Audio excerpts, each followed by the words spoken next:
Hai Crash Troopers, Babang Bima disokin buat nemenin kalian nonton nih. Pandemi ini memang belum berakhir, tapi kisah yang ditorehkan sudah sangat banyak menimpa masyarakat bumi. Mulai dari yang sedih, mengharukan, dan bahkan ada kisah positif di tengah pandemi. Berikut ini ada beberapa kisah tak biasa saat wabah corona.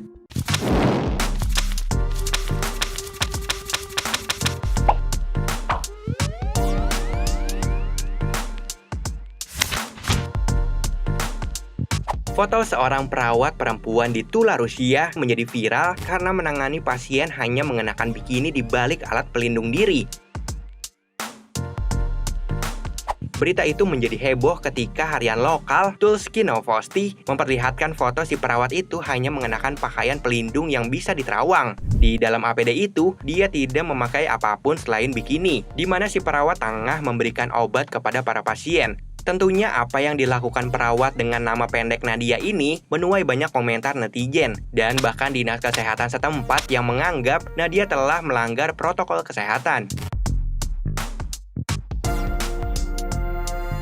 Dilansir GPNN, Nadia saat ini sedang dalam keadaan stres tinggi dan terancam kehilangan pekerjaan. Tetapi Kepala Perkumpulan Dokter di Rusia, Dr. Anastasia, menyatakan dukungannya. Dia meminta Dinas Kesehatan tidak memberikan teguran keras. Hampir mayoritas masyarakat yang mengetahui perkara itu justru bersimpati apa yang sudah dilakukan Nadia. Tak terkecuali bagi pemilik brand pakaian dalam, Miss X. Mengutip The Sun melalui akun Twitter sang pemilik brand bahwa Miss X siap bekerja sama dengan Nadia sebagai model dan akan mengirimkan produk-produk eksklusif. Pembelaan juga mengalir dari warganet yang menyebutkan bahwa pakaian pelindung diri sangatlah panas dan hal itu dianggap tidak melanggar hukum.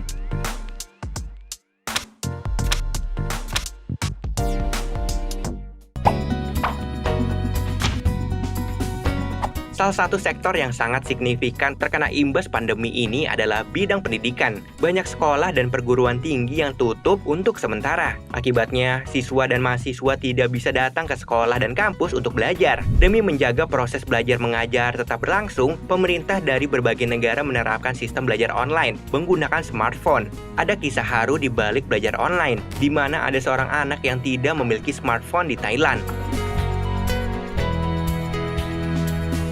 Kisah ini dibagikan oleh seorang lelaki bernama Jatupol Boribon di media sosial Facebook. Jadi pada akhirnya nenek dari anak itu harus menguras tabungannya demi bisa membelikan smartphone. Singkat cerita, akhirnya nenek dan cucunya pergi ke mall dengan hanya membawa uang Rp900.000. Pegawai toko memintanya untuk mencari perangkat yang sedang dipromosikan agar bisa terbeli dengan nominal yang dibawa. Namun untuk membeli smartphone, ia masih perlu berlangganan paket internet bulanan. Tidak diketahui apakah nenek dan cucunya itu berhasil membelinya atau tidak. Tapi pastinya berita ini bisa bikin siapa saja bersedih.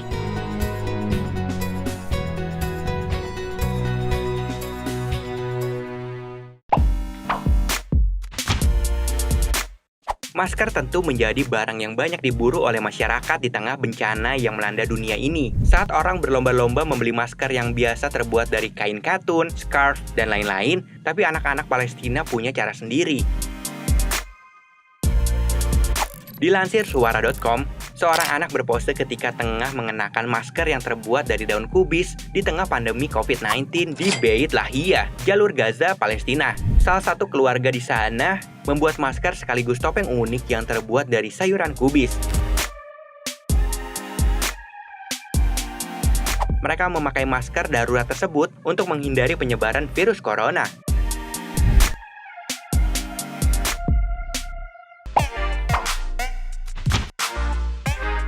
Dilansir FIFA.co.id, kejadian tak biasa terjadi di negara India ketika pandemi tengah berlangsung. Tepatnya di hari kedua diberlakukannya penguncian alias lockdown, di tengah kota tiba-tiba muncul binatang langka. Kemunculan hewan ini di tengah kota telah membuat gempar, sebab sudah 30 tahun tak pernah lagi ditemukan di India, apalagi muncul di tengah kota.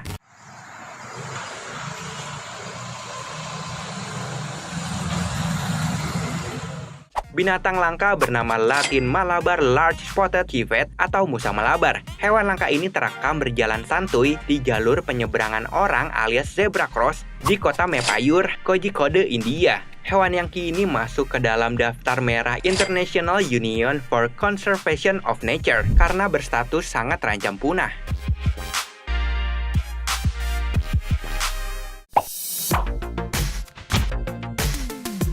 Pandemi COVID-19 memang membawa banyak cerita, tapi perlu dicatat bahwa ada sisi positif lain yang tercipta ketika dunia tengah beristirahat. Salah satunya di Jakarta yang kita kenal dengan kepadatan, kemacetan, dan udara yang tidak sehat karena dipenuhi polusi.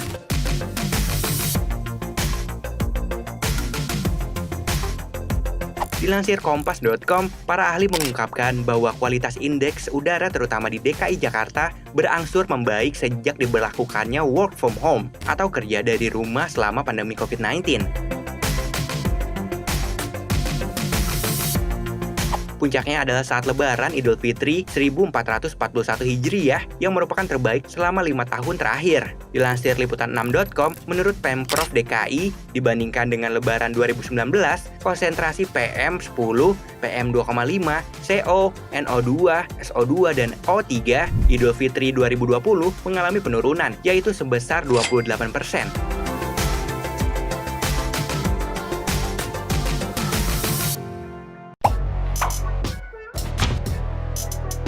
Pemerintah membuat peraturan agar masyarakatnya menghindari pusat-pusat hiburan dan keramaian lainnya. Salah satu tempat hiburan yang ditutup adalah kebun binatang. Lantaran tak ada pengunjung yang berpengaruh terhadap pendapatan kebun binatang, maka kini masalah baru muncul, yaitu kelaparan para satwa.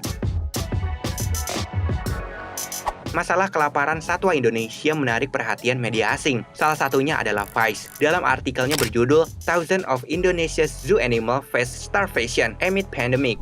Isi artikel itu adalah mengenai ribuan hewan, termasuk harimau Sumatera yang terancam punah dan orangutan Kalimantan menghadapi kelaparan di kebun binatang Indonesia ketika pandemi global mendorong fasilitas tertutup dan menuju kehancuran.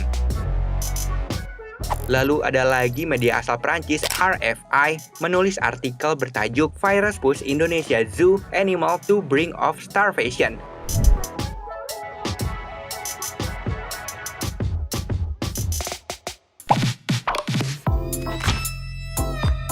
Banyak orang dari berbagai belahan dunia bepergian menggunakan pesawat, mobil, dan motor. Yang ini juga berarti di setiap hari angka polusi di dunia makin parah saja dari tahun ke tahun.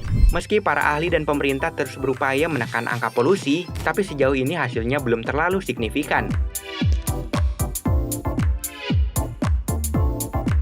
Dilansir Kompas.com, menurut Muhammad Darwish, seorang anggota dari Dewan Keamanan Nasional untuk Lingkungan, kemarin bumi merayakan kondisi terbaiknya dalam setengah abad terakhir. Pernyataan itu merujuk pada dampak wabah virus corona yang mengakibatkan penyebaran penyakit COVID-19 di seluruh dunia.